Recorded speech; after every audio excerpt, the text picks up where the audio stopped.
এই মুহূর্তে সারা বিশ্ব রয়েছে তৃতীয় বিশ্বযুদ্ধের দ্বার প্রান্তে। পাল্টা হামলা এবং যুদ্ধের মধ্যেও থেমে নেই ইসরায়েল, ভয়াবহ হামলা চালিয়ে যাচ্ছে গাজায়। এদিকে পাল্টা হামলা করে যাচ্ছে হুতি বাহিনী। আর আমাদের কাছে এসেছে কিছু গুরুত্বপূর্ণ আন্তর্জাতিক সংবাদ, জানিয়ে দিচ্ছি সংবাদ শিরোনাম। যুক্তরাষ্ট্রের বিরুদ্ধে এবার কঠিন হুঁশিয়ারি দিয়েছে উত্তর কোরিয়ার প্রধানমন্ত্রী কিম জং উন। আরো জানিয়ে দিচ্ছি পরমাণু কর্মসূচি নিয়ে ট্রাম্পকে সতর্ক করল ইরান। একই সঙ্গে জানিয়ে দেব রাশিয়া দিয়েছে কঠিন হুঙ্কার, যুক্তরাষ্ট্র এবার চুপ। এবং সর্বশেষ জানিয়ে দিচ্ছি সুদানের সংঘাত বন্ধে তুরস্কের প্রচেষ্টাকে স্বাগতম জানালো আরব আমিরাত। এতক্ষণ শুনছিলেন সংবাদ শিরোনাম, এবার বিস্তারিত। তবে তার আগে আপনি যদি মুসলিম বিশ্বের নেতাদের ভালোবেসে থাকেন অবশ্যই কমেন্ট সেকশনে ইয়েস লিখে জানিয়ে দিন আপনার প্রিয় মূল্যবান মতামতটি। আর ভিডিওটি যদি ভালো লেগে থাকে অবশ্যই একটি লাইক করবেন, চ্যানেলটি সাবস্ক্রাইব করার অনুরোধ রইল।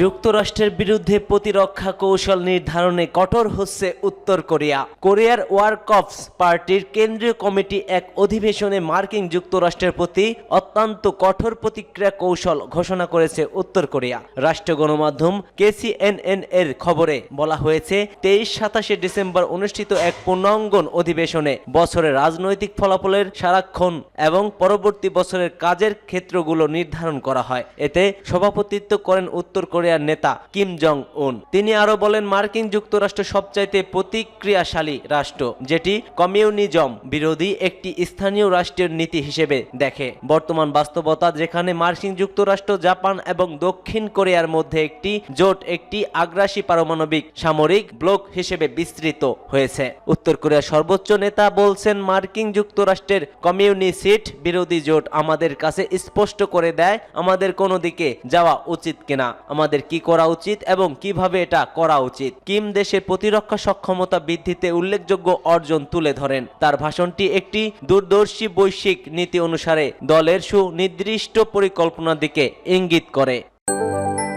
পরমাণু কর্মসূচি, ট্রাম্পকে নিয়ে সতর্ক ইরান। 2025 সাল ইরানের পরমাণু কর্মসূচির জন্য একটি গুরুত্বপূর্ণ বছর, কারণ নতুন মার্কিন প্রেসিডেন্ট ডোনাল্ড ট্রাম্প ইরানের সর্বোচ্চ চাপ নীতির বাস্তবায়নের জন্য প্রস্তুতি হচ্ছেন বলে জানিয়েছে দেশটির পররাষ্ট্রমন্ত্রী আব্বাস আরাকচি। বেইজিং এ সাংবাদিকদের সঙ্গে কথা বলার সময় তিনি এসব কথা বলেন। খবর আল আরাবিয়ার। 2018 সালে ট্রাম্প তার পূর্বসূরি বারাক ওবামার 2015 সালের চুক্তি থেকে সরে আসেন, যেখানে ইরান ইউরেনিয়াম সমৃদ্ধকরণ সমিতি করার জন্য সম্মত হয়েছিল, যা পারমাণবিক অস্ত্রের উৎপাদন তৈরি করতে পারে, এবং তার বদলে মার্কিন এবং জাতিসংঘের অর্থনৈতিক নিষেধাজ্ঞা শিথিল করা হয়েছিল। ইরানের পররাষ্ট্রমন্ত্রী ইরানের রাষ্ট্রীয় টিভির মাধ্যমে যে বক্তৃতা দিয়েছিলেন তাতে তিনি উল্লেখ করেন যে তিনি চীনের তার সহকর্মীর সঙ্গে একটি বিষয় নিয়ে আলোচনা করেছেন, তবে তিনি ট্রাম্পের নাম উল্লেখ করেননি কিংবা কিভাবে ওই বছরটি গুরুত্বপূর্ণ হতে পারে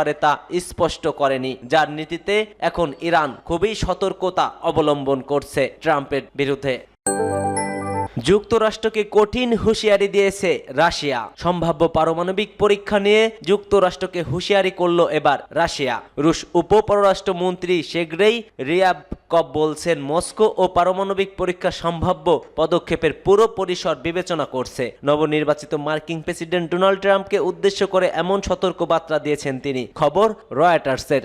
পাল্টি হামলায় ভয়াবহ আকার ধারণ করেছে রাশিয়া ইউক্রেন যুদ্ধ। বিভিন্ন অঞ্চলে একের উপর লক্ষ্য করে ব্যাপক হামলা চালাচ্ছে অন্যরা। এরই ধারাবাহিকতায় ইউক্রেনের দনস্কে একটি বহুতল ভবনে রুশ বাহিনীর ড্রোন হামলায় হতাহত হন কয়েকজন। দেশটির জাপোরিজিয়া একটি শিল্প অঞ্চলেও এতদিন হামলা চালায়নি পুতিন বাহিনী। একই সঙ্গে স্থূল অভিযান চালিয়ে নতুন বসতি দখলও অব্যাহত রেখেছে তারা। রুশ সেনাদের হামলা রুখতে তারপর জেলেনস্কি বাহিনীও রাশিয়ার ছোড়া বেশ কয়েকটি ড্রোন ভূপাতিত করার দাবি করেছে কিয়েভ। একই দিনে রাশিয়ার সেনাদের অবস্থান লক্ষ্য করে পাল্টা ব্যাপক ড্রোন হামলাও চালিয়েছে ইউক্রেন। তাদের হামলায় জাপোরিজিয়ায় কয়েকটি রুশ সেনা ক্যাপ্টেন নিহত হয়েছে বলে খবর পাওয়া গেছে।